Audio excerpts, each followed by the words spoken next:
오늘 이 시간은 믿음은 헌신으로 완성됩니다 라는 제목으로 하나님의 말씀을 전하겠습니다. 2018년 한 해 동안 수고하신 헌신자 여러분들께 정말 감사를 드립니다. 여러분들의 헌신이 있었기에 화평교회 공동체가 세워질 수 있었고, 헌신하는 분들이 계셨기에 하나님의 뜻을 이루어가고 세워나갈 수 있는 은혜의 공동체로 계속 한 걸음 한 걸음씩 나아가게 해주셨음을 감사드립니다. 그런데 중요한 것은 우리가 2018년만 사는 자들이 아니라 2019년, 2020년도 살아야 되는 사람들이기 때문에 하나님께서 주시는 헌신의 자리는 항상 누군가가 채워야 하고, 일꾼된 자들이 많은 교회가 건강한 교회요, 아름다운 교회요, 승리하는 교회라는 것을 저는 확신하기 때문에 일꾼된 자들이 점점 더 많아져야 된다고 하는 교회의 방향성은 분명하게 우리가 가지고 있어야 되는 것이죠. 믿음은 있는데 헌신하지 않으면 하나님께서 주시는 은혜에 올바르게 반응하지 못하는 자가 된다고 하는 마음을 가지고서 오늘 성경 말씀을, 오늘 설교 말씀을 새해를 맞이하는 그 순간, 또 2018년 내가 헌신하는 일꾼된 마음, 종된 마음은 어떤 마음이었는가를 다시 한번 점검하고 새해를 맞이하는 하나님의 백성들에게 주시는 또 다른 은혜의 시간들을 헌신의 자리로 고백할 수 있는 우리 화평가족들이 되시기를 주의 이름으로 축원합니다. 하나님은 하나님의 거룩한 일을 하기 위한 목적으로 우리를 구원하셨습니다. 오해하시면 안 되는 것이 우리가 구원받기 위해서 헌신하게 하시는 게 아니에요. 여러분, 구원 받으셨습니까? 구원이 목적이라면 구원받은 자들은 아무 일도 안 하면 돼요. 그냥 쉽게 가만히 있으면 돼요. 그런데 희한한 것은 구원의 기쁨과 감격을 가지고 있는 자들은 헌신하는 게 기쁘네요. 이해되세요? 헌신한다는 건 뭐라고 얘기할 수 있냐? 그냥 쉽게 얘기하면 일한다는 건데, 남들 일할 때 편하게 앉아있으면 그게 좋지. 다른 사람들 일하지 않을 때 내가 일하는 게 구원의 기쁨과 감격을 가진 분들이 기쁨이 있대요. 그런 때가. 그래서 식당 봉사를 하고 교회를 청소하고 하는 일들이 억지로 승질 부리면서 하는 일이 아니라 나를 사용해 주신 것이 기쁨이 되더래요. 교회 일은 억지로 하면 안 돼요. 그 일을 함으로 인해서 내가 막 우라가 치밀고 승질이 나고 짜증이 나는 일들이라면 교회에 일꾼이 없어도 좀 멈추시고 내가 왜 이 자리에 세워져 있는지를 보셔야 돼요. 그게 내가 바닥 박박 긁으면서 쓴물 일어나지 않게 하는, 나의 영혼이 건강해지고 하나님이 기뻐하시는 그런 삶을 살아나가는 대단히 중요한 메시지입니다. 저는 2018년을 마무리하고 새해를 맞이하면서 이제 제가 남아있는 이 12월 동안에 헌신해달라고, 같이 주님의 일을 함께 하자고 요청하는 일들을 이번 주부터 계속해서 요청을 하게 될 텐데, 제가 이 말씀을 드리는 것은 정말 불리한 거예요. 여러분, 힘들어도 헌신해야 됩니다, 뭐 이런 얘기를 해야 되는데, 피가 철철 나도 하나님 생각하면서 견뎌내야 됩니다, 그렇게 얘기해야 좀 그래도 약발이 먹힐 것 같은데, 여러분, 교회에서 헌신하면서 시험 들고 힘들고 지치면 그거 잠시 내려놓고 나의 영성을 점검해야 된다는 거 저한테 불리한 거 알아요. 그런데 그래야 되거든요.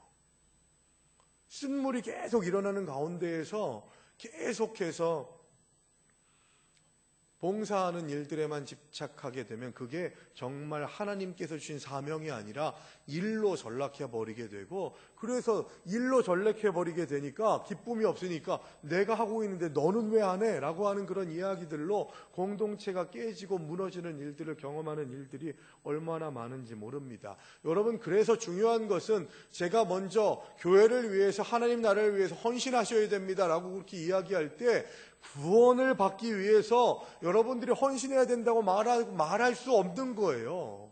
구원은 우리가 헌신한다고 해서 주어지는 게 아니에요. 오직 은혜로 주어지는 겁니다. 오직 믿음으로 주어지는 건 줄로 믿습니다. 그러니까 헌신을 통해서 우리가 구원을 받는 것이 아니라 섬김을 위해서 구원을 받았다는 것을 우리는 고백해야 된다는 거예요. 제 말이 아니에요. 고린도전서 6장 19절 20절의 말씀에 그렇게 나와 있어요. 고린도전서 6장 19절 20절 말씀 안내가 되어 있을 겁니다. 같이 한번 읽어볼까요? 너희 몸은 너희가 하나님께로부터 받은 바 너희 가운데 계신 성령의 전인 줄을 알지 못하느냐? 너희는 너희 자신의 것이 아니라 값으로 산 것이 되었으니 그런즉 너희 몸으로 하나님께 영광을 돌리라. 여러분 뭐라고 말씀합니까? 19절 하반절부터 너희는 너희 자신의 것이 아니라 값으로 하나님께서 산 것이 되었으니 그런즉 너희 몸으로 하나님께 뭘 드리래요? 영광을 돌리래요. 여러분 우리가 가진 것으로 인해서 영광을 돌리는 게 아니고 가만히 있는다고 영광을 돌리는 게 아니라 주님 앞에 헌신해야 된다는 거예요. 그래서 제가 지난번에도 말씀드렸죠.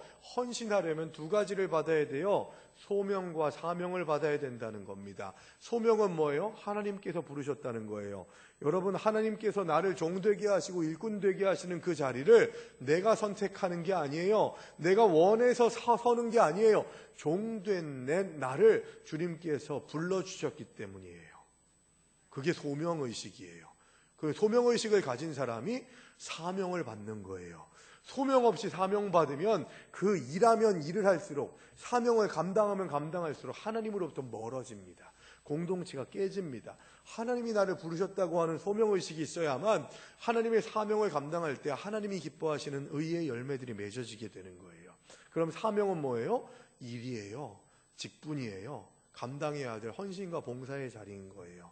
여러분 교회학교의 교사들, 성가대원들, 재직회의 부장들, 또 신도회 회장들, 또 임원들 이런 모든 분들 우리가 가지고 있는 집사, 권사, 장로, 목사의 직분들 이런 모든 것들이 우리들에게 주어진 이유가 뭐라고요? 하나님께 영광을 돌리게 하기 위해서입니다.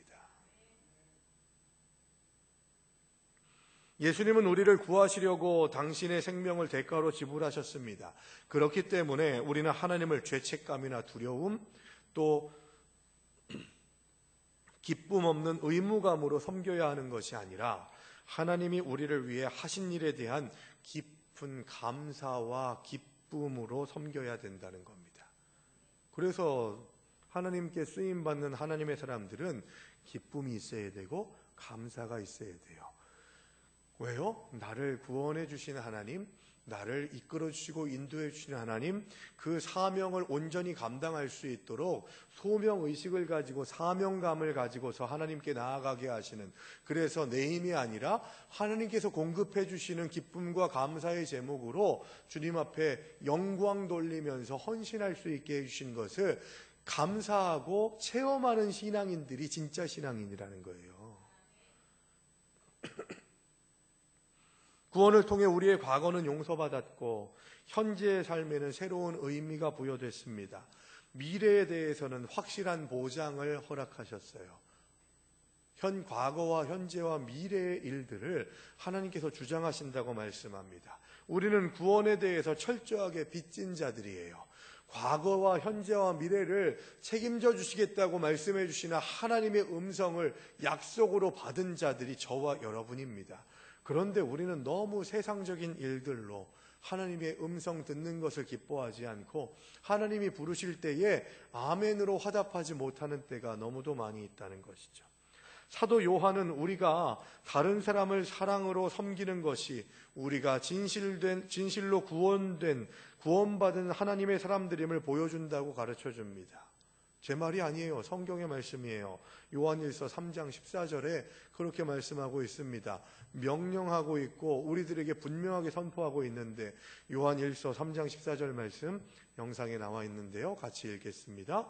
우리는 형제를 사랑함으로 사망에서 옮겨 생명으로 들어간 줄을 알거니와 사랑하지 아니하는 자는 사망에 머물러 있느니라. 여러분 이 말씀을 두려워하셔야 돼요. 내가 누군가를 사랑하지 않고 품지 않고 있다면 우리가 사망에 머물러 있는 자가 되어버리게 된다는 것이죠. 우리는 하나님의 은혜로 그리스도의 그 십자가 사랑으로 사망에서 옮겨서 생명으로 들어갔대요. 그 사망에서 옮겨서 생명으로 들어간 그 힘이 어디서 오냐? 하나님이 우리를 사랑하시고 또 그 하나님이 주신 그 사랑으로 형제와 이웃을 사랑함으로 인해서 우리의 삶의 자리가 사망에서 생명으로 옮겨졌다는 거예요. 그런데 서로 사랑하지 않으면 사랑하지 아니하는 자는 사망에 머물러 있다고 말씀하고 있습니다. 사망에 속한 자가 되어버리게 된다는 거예요. 만약 우리에게 다른 사람을 사랑하는 마음이 없고 다른 사람을 섬기고 싶은 마음도 없고 오직 내 일에만 신경 쓴다면 정말 예수님이 내 삶 속에 계시는 것인가를 반문해 볼 수 있어야 합니다. 구원받은 자의 마음은 다른 사람들과 교회를 섬기고 싶어서 안달난 자들의 마음이 되어야 한다는 것을 우리는 기억해야 하는 것이죠. 왜요? 하나님의 영광을 위해서 쓰임받는 자가 되어야 하고 부르심을 받은 자들이 되어야 하는 것이 성도의 사명이기 때문입니다. 성경 말씀에는요, 섬김과 사역, 그리고 종과 사역자라고 하는 단어가 같이 쓰이고 있습니다. 그러니까 우리가 크리스천이라면 바로 우리들 스스로가 사역자요. 우리가 교회와 누군가를 섬기고 있다면 우리는 사역을 하고 있는 자들이라는 것을 기억할 수 있어야 됩니다. 예수님은 영적으로 성숙하다는 것이 성숙을 위한 성숙으로 나아가면 안 된다고 말씀하고 있어요. 우리는 베풀기 위해서 성숙해야 합니다. 무슨 의미인지 아시겠어요, 여러분? 그냥 내가 위로받고 내가 좀 더 잘난 사람 되기 위해서 성숙하라고 말씀하지 않으시는 거예요. 내가 더 지경이 넓혀지고 하나님께 더 많이 쓰임받을 수 있는 역량이 주어지고 채워지게 되는 은혜가 어디서 나오냐? 바로 하나님 안에서의 성숙함으로 인해서 나타나게 되는 겁니다. 그래서 성숙함을 통해서 지경이 넓혀지게 하실 때에 내가 다른 사람들보다 높아지는 그런 일들로 그런 성숙함을 자랑하는 것이 아니라 누군가를 위해서 헌신하고 베풀기 위해 하나님을 섬기고 이웃을 섬기게 하기 위해서 우리는 성숙해져야 되는 것이죠. 그러므로 계속 배우는 것으로만 끝나면 충분하지 않습니다. 헌신 없는 연구는 영적인 침체로 우리를 인도해요. 내가 혹시 침체되고 있는 상황에 놓여지고 있다면 내가 헌신하지 않기 때문은 아닌지 생각해 볼 수 있어야 합니다. 갈릴리 호수는요, 물을 받아들이기도 하지만 내보내기도 하기 때문에 생명력이 풍부한 장소로 남아 있습니다. 갈릴리 바다를 제가 가본 적은 없습니다만 그 갈릴리 바다는 너무나도 많은 생명들이 깃들어 있고 그래서 그 생명을 나누어 줌으로 인해서 생계도 유지하고 사람들의 필요를 채워주는 그런 일들을 감당합니다. 그런데 갈릴리 바다에서 이 요단강이 흘러가지고 어디로 갑니까? 사해바다로 흘러 들어갑니다. 그런데 그 사해바다는 어떤 바다예요? 사해, 죽을 사자를 씁니다. 죽은 바다라는 거예요. 왜 죽은 바다입니까? 받아들이기만 하고 흘러보내지는 못해요. 가장 낮은 쪽에 있기 때문에 그 흘러보내지를 못하기 때문에 계속 고이기만 한다는 겁니다. 받기만 하고 흘러보내지 않으니까 아무 생물도 살지 못하는 죽은 바다가 죽은 물이 되어버리게 되는 것이죠. 여러분, 하나님이 주신 은혜를 얼마나 흘려보내고 있습니까? 얼마나 주님 앞에 헌신함으로 인해서 주님께 쓰임받음으로 인해서 내게 주신 은혜를 흘려보내고 있는지 우리는 점검해야 됩니다. 믿음은 삶의 현장에서 검증돼야 돼요. 나는 내가 믿는 사람인데 라고 그렇게 말할 것이 아니라 내 삶의 자리에서 검증될 수 있어야 돼요. 하나님 앞에서 또한 내 주변의 사람들에게 검증받아야 되는 거예요. 그걸 야고보서는 뭐라고 얘기합니까? 행함이 없는 믿음은 죽은 믿음이라고 이야기하고 있습니다. 바울은 편지를 마무리하면서 고린도전서를 마무리하면서 명령문 형태로 4가지 교훈을 제시합니다. 첫 번째는 깨어있으라고 하는 명령이에요. 13절, 14절의 말씀 아주 짧은 구절입니다만 그 말씀을 통해서 주시는 하나님의 명령이 분명히 담겨져 있는 거죠. 누구에게 이 명령을 해요? 교회 공동체에. 교회를 위해서, 하나님의 나라를 위해서 헌신하는 자들에게 명령해 주시는 메시지가 담겨 있는데 4가지 명령이 담겨 있습니다. 먼저 첫 번째가 깨어있으라는 말입니다. 이 깨어있으라고 하는 말은 예수님의 재림을 준비하고 세상의 유혹에 흔들리지 말라는 거예요. 여러분, 2가지 의미가 있다고 했어요. 지금 재림을 준비하래요. 재림은 뭐예요? 종말론적인 신앙을 가지라는 거예요. 오신 예수 그리스도를 통해서 구원받았음을 확신하고 오실 예수 그리스도를 통해서 결산받게 될 것임을 약속으로 믿고 나아가는 자들의 삶이 성도의 삶입니다. 그러면 오신 예수에 대해서는 우리가 잘 아는데 오실 예수님이 심판자로 오신다고 하는 그 인지가 우리에게 너무 희석돼 버리게 돼요. 희미해져 버리게 된 거예요. 그래서 종말론적인 신앙, 재림신앙을 가진다는 것은 재림하실 거니까 집에 있는 거, 가지고 있는 것들 다 팔아버리고 직장도 필요 없고 공부하는 것도 다 필요 없으니까 그러니까 그냥 예수님만 오시는 것만 기다리자. 이거는 병든 종말신앙이고 재림신앙이고, 재림신앙, 종말신앙이 건강한 신앙은요 바로 오늘을 최선을 다해서 살아가요. 오늘 나에게 주어진 삶이 무엇인지, 나의 삶에서 감당해야 될 헌신의 삶이 무엇인지를 분명히 인식하게 하는 삶이 종말론적인 신앙이라는 거예요. 그래서 종말론적인 신앙, 재림신앙을 통해서 내가 오늘 예수 때문에 희생하고 다른 사람들보다 손해보고 낮고 낮은 자리에서 희생하더라도 부끄럽지 않고 본전 생각나지 않는 이유는 뭐냐? 오실 주님께서 다 결산하실 것을 확신하기 때문에, 그렇기 때문에 오실 주님을 믿고 신뢰하는 가운데에서 하나님께서 주시는 은혜 가운데에 담대하게 오늘을 헌신할 수 있는 믿음의 사람들이 될 수 있게 된다는 것입니다. 그런데 오실 주님 바라보면서 헌신하고 있는데 우리는 부족하고 나약해서 세상의 유혹과 시험이 계속해서 우리를 흔들어요. 그렇게 되다 보니까 낙심하고 절망하고 하나님의 뜻대로 살지 못하는 때가 있는 거죠. 그래서 예수님의 재림을 준비하고 세상의 유혹에 흔들리지 말라고 깨어있으라는 겁니다. 이 명령은 그런 점에서 주님 오심을 기다리면서 살아가는 자들이 감당해야 될 성도의 자세인 거죠. 여러분, 깨어있으라는 얘기는 뭡니까? 즉각적으로 반응하라는 얘기예요. 잠자는 자들은 쉽게 반응하지 못합니다. 저는 한 번 잠을 자면 겨울잠 자듯이 자거든요. 그래서 이렇게 뒤통수가 어디에 닿으면 이렇게 돼요. 우리 교회 옆에 소방서가 있는데도 새벽에 그렇게 출동하는데도 저는 소방서에서 출동하는 소리를 듣고서 한 번도 깬 적이 없습니다. 제 아내가 뭐라고 얘기하냐면요, 당신은 잠들면 누가 와서 나를 업어가도 모를 것 같다고 그렇게 이야기를 하기까지 합니다. 잠자는 자들은 둔감해져요. 영적으로 잠잘 때 하나님의 부르심에 둔감해집니다. 못 들은 채 하기도 하고, 그리고 진짜 못 듣기도 한다는 것이죠. 깨어있어라 라고 하는 이 얘기는 하나님의 부르심에 즉각적으로 반응하라는 얘기입니다. 여러분들을 지금 부르십니다. 반응하실 준비가 됐는지 우리 다시 한번 묵상해 보길 바랍니다. 두 번째 명령은 뭡니까? 믿음에 굳게 서라고 말씀하고 있습니다. 사도들이 전해준 복음의 기초로부터 이탈하지 말라는 겁니다. 이 굳게 서라고 하는 말은 군사 용어예요.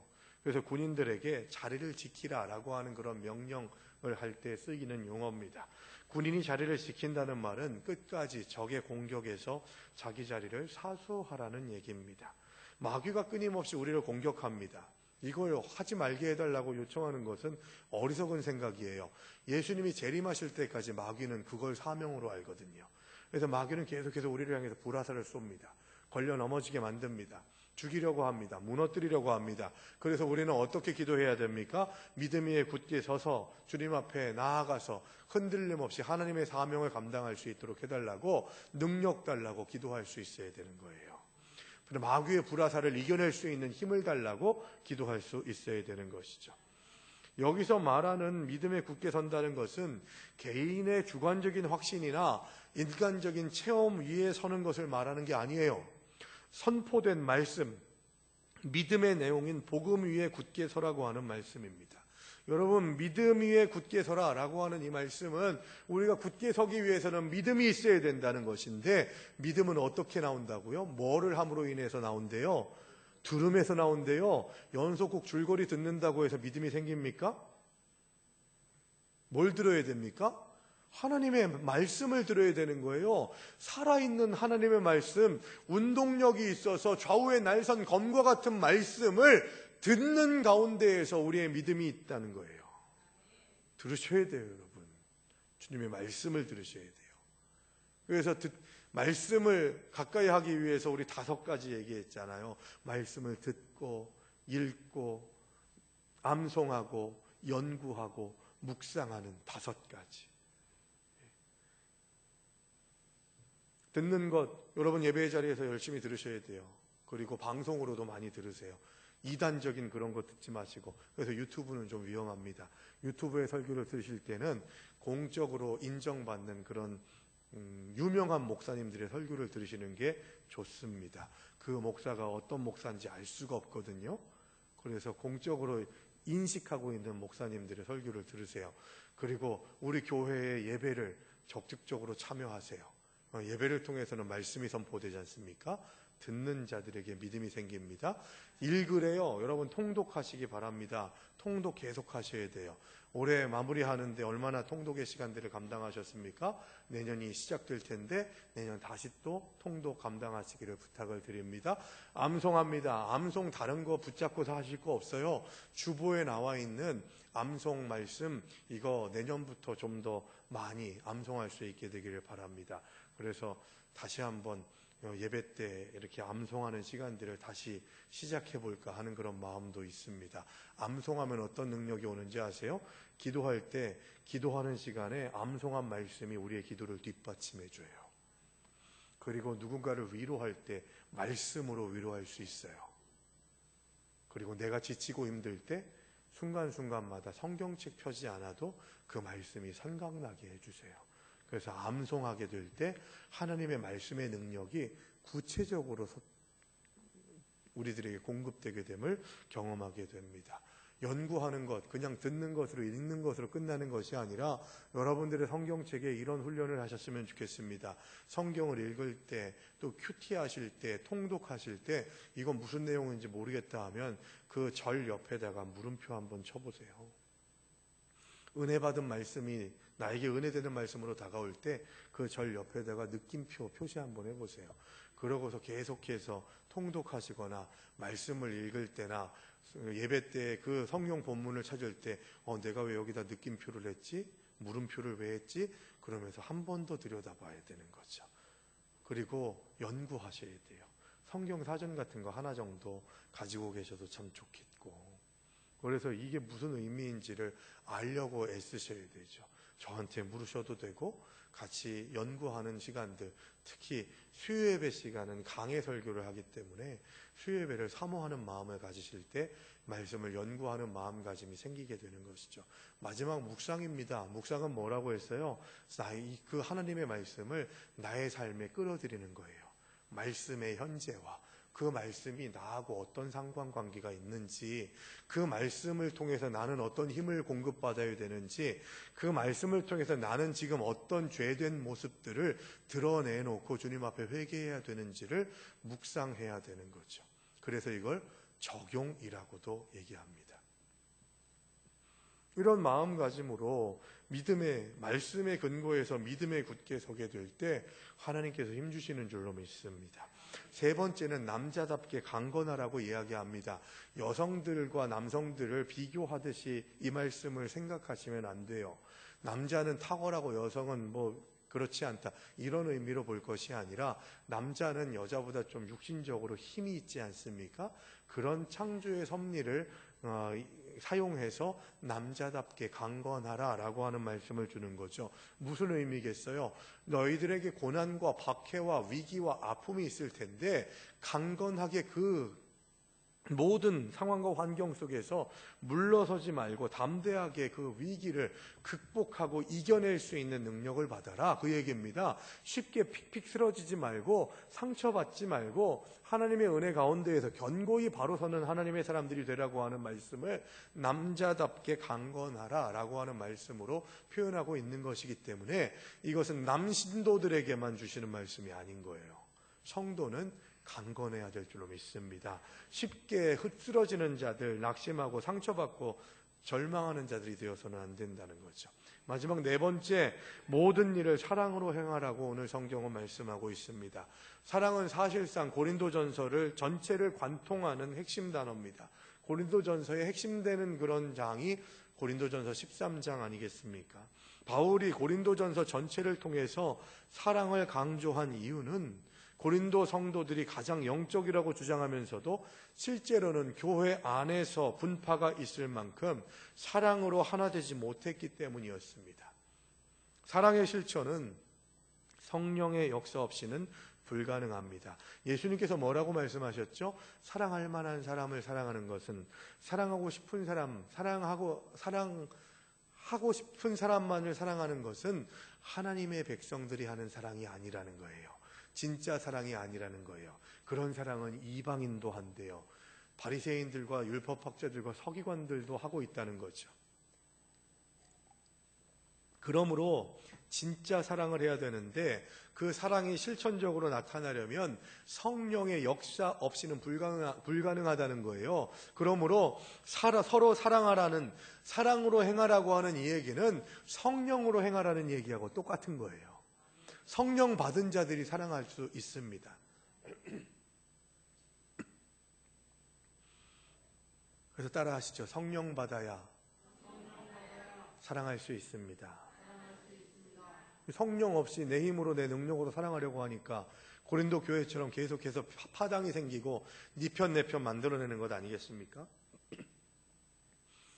여러분, 교회 공동체가 살아있는 공동체가 되려면, 살리는 공동체가 되려면 일꾼들이 많아져야 됩니다. 우리 교회 구성원들 이 숫자로 봤을 때에 일꾼들이 많아요. 다른 교회들에 비해서.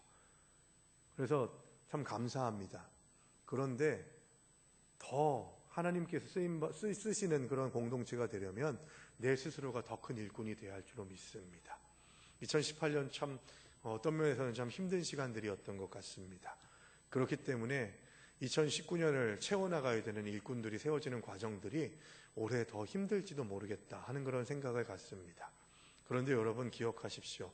2018년에서 2019년으로 넘어가는 이 시간은 새로운 일꾼들이 세워지는 시간이기보다는 지금까지 교회를 위해서 헌신하시고 지금까지 교회를 사랑하는 마음으로 하나님을 향한 열정과 사랑으로 헌신해왔던 분들이 더 열심히 헌신해야 될 시간들임을 저는 기도할 때마다 다시 한번 느낍니다.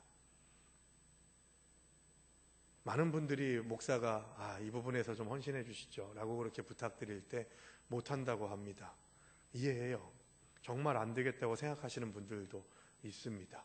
그렇게 동의하기도 합니다. 그런데 좀 해주셨으면 하는 마음으로 그렇게 요청하게 될 때에는 정말 목사가 기도하고 여러 번 생각하면서 여러분들에게 요청하는 거거든요. 그런데 그 요청에 핑계거리를 찾으시면서 나아가시는 그 자리에 나아가지 않으시는 분들이 가끔씩 계십니다. 여러분, 아브라함은 노인이었어요. 야곱은 불안한 상태가 계속 연속됐었습니다. 레아는 예쁘지 않았어요. 요셉은 오해받는 삶의 연속이었습니다. 모세는 말더듬이었던 거 아시죠? 기드온은 가난했고 라합은 부도덕하고 부정한 여인이었습니다. 다윗은 간음했을 뿐만 아니라 온갖 가정적인 문제들을 갖고 살아갔던 사람이었습니다. 엘리야는 자살을 생각했던, 자살을 기도하려고 했던 사람이었어요. 요나는 마지못해서 하나님의 부름을 받은 사람이었습니다. 삭개오는 어떤 사람이었죠? 왕따였습니다.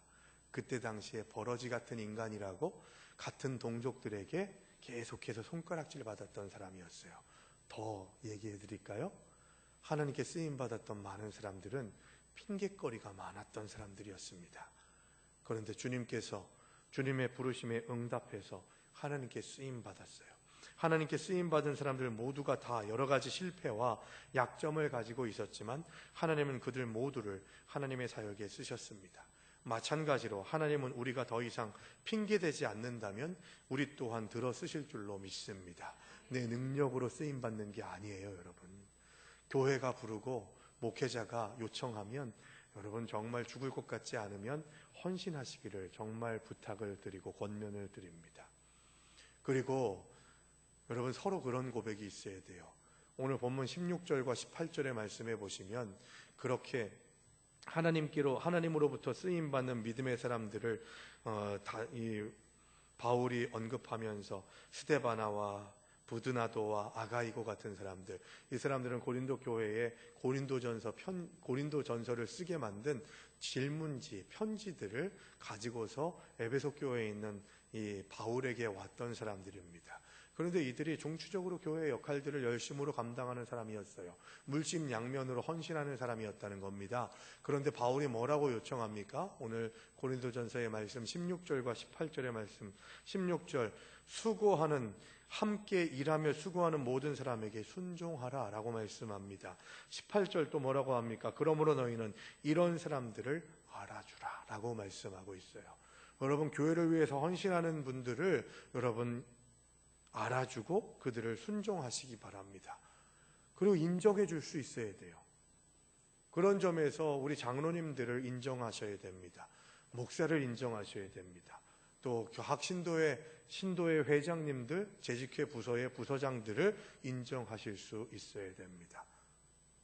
각 부서마다 하나님께서 주시는 사명들을 리더들에게 먼저 허락하셨고, 그 리더들은 듣는 마음들을 가지고 있어야 되지만 리더를 따르는 자들은 순종하는 마음, 그를 인정하는 마음이 있어야 되는 거예요. 못한다고 계속해서 질책하고 비난하고 판단하지 말고, 나는 뭐 얼마나 잘한다고, 나는 얼마나 출중하다고, 그 자리에 서면 나도 실수하고 나도 잘못할 건데 뭘 그렇게 실수한 것들을 지적할 게 많다고 그렇게 지적하겠어요. 교회는 그런 곳이 아니에요.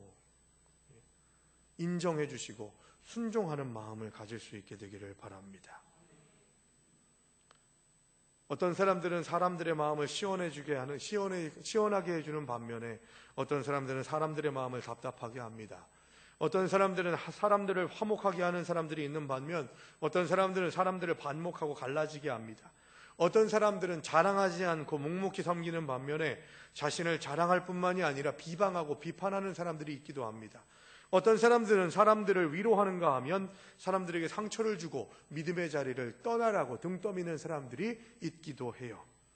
어떤 사람들은 사람들에게 상처를 받아도 직분 없이 충만하게 섬기는 자들이 있는가 하면 직분을 받고도 섬김도 없이 문제만 일으키는 덕이 안 되는 이들이 있을 때가 있습니다.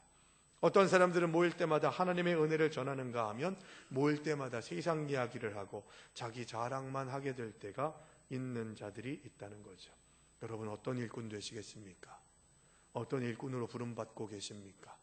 저는 올해 종에 대한 설교를 몇 번 했습니다. 그 중에서 두 가지 단어를 여러분들에게 강조해서 말씀드렸어요. 둘로스라고 하는 단어하고 휘페르테스라고 하는 단어입니다. 둘로스는요, 평생 종일 때, 그래서 구약 성경에 보면 이 귀걸이에 대해서 얘기했을 때 말씀드렸던 거 기억나십니까? 그 벽에다 대고 귀에다가 탁 찍어서 귀걸이를 하나 딱 찝어줘요. 이거는 주인이 너 이렇게 둘로스 되라 라고 그렇게 명령해서 되는 게 아니라 기간이 있는 그런 종의 그런 길을 걸어가다가 나는 평생 주인님의 종이 되겠습니다 하는 결단을 가진 자들만 사용되는 단어가 둘로스라는 거예요. 야, 이 사람은 나의 둘로스입니다 라고 하는 얘기는 아무 종한테나 하는 게 아니라니까요. 그러니까 이 둘로스의 의미는 뭐예요? 영원토록 주님의 종이 되겠습니다, 이 의미인 거예요. 휘페르테스는 뭐라고 했죠? 배 가장 밑에서 노젓는 자들, 노젓는 노예를 휘페르테스라고 얘기한다고 몇 주 전에 말씀드렸습니다. 여러분, 그 의미는 뭐라고 했죠? 선장만이 오른쪽으로 가겠다, 왼쪽으로 가겠다, 빨리 가겠다, 늦게 가겠다, 이거는 선장이 결정하는 거지, 내가 휘페르테스라면 그냥 노만 저으면 되는 거예요, 명령에 따라서. 그래서 종된 모습으로서의 주도성, 방향성은 하나님께, 나의 선장 되시는, 주인 되시는 하나님께 맡기겠다고 하는 고백이 휘페르테스라고 하는 고백에 담겨져 있는 거죠. 여러분, 하나님의 둘로스 되시기 바랍니다. 하나님의 휘페르테스 되시기 바랍니다. 이제 말씀을 끝내고 난 다음에 결단의 찬송으로 함께 부를 찬송이 찬송가 320장 말씀입니다. 가사를 보고 가사를 다시 한번 깊이 새기고 오늘 말씀을 마무리 지으려고 합니다. 1절 가사를 보면 나의 죄를 정케 하사 주의 일꾼 삼으신 구세주의 넓은 사랑 항상 찬송합니다 말합니다. 그런데 후렴 부분에 보면 나를 일꾼 삼으신 주 크신 능력 주시고 언제든지 주 뜻대로 사용하여 주시옵소서, 이 고백을 하고 있는 거예요. 나를 일꾼 삼아 주신 것이 하나님께서 주시는 큰 능력으로 감당할 수 있는 거래요. 그런데 1절의 가사에서 말하는 게 뭡니까? 하나님께서 나를 일꾼 삼아 주시고 큰 능력을 받으려면 죄의 문제가 해결돼야 된다는 거예요. 죄의 문제가. 나의 죄를 정케하사 주의 일꾼 삼으셨다라고 하는 이 말씀을 이 찬송가 가사를 기억하셔야 돼요. 3절 가사도 마찬가지예요. 죄의 짐을 풀어주신 주의 능력 크도다. 나를 피로 사신 예수 내 마음속에 오셔서 죄의 짐을 풀어주셔야만 내가 일꾼 될 수 있다는 거예요. 그러니까 내가 일꾼의 자리에서, 헌신의 자리에서 점점 더 벗어나는 이유는 뭐냐? 죄의 문제를 해결하지 않았기 때문이라는 거예요. 기쁨 없이 헌신하고 있다면 아직도 죄의 굴레를 벗어나지 못한 삶을 살아가는 것임을 우리가 기억할 수 있어야 된다는 겁니다. 그래서 하나님 앞에 내가 믿음 안에서 살아가는 자라면, 믿음은 바로 나를 부르신 그 부르심에 맞게 헌신할 때에 완성된다고 하는 신앙 고백 속에서 내 삶이 더욱더 구체적으로 하나님께 드려지고 하나님의 은혜로 채워져 나가는 놀라운 기쁨과 즐거움, 감사함의 역사가 나타날 수 있는 그런 삶으로, 진정한 일꾼, 2018년 수고하셨습니다만 2019년, 20년, 30년 후에 하나님께서 부르시는 그 시간까지도 계속해서 주님의 신실한 종, 일꾼이 되겠다고 결단하고 다짐하는, 그래서 믿음을 완성해 나아가시는 저 여러분들 되시기를 주의 이름으로 축원합니다. 주신 말씀 기억하면서 조용히 침묵으로 결단의 기도를 하는 시간을 갖겠습니다.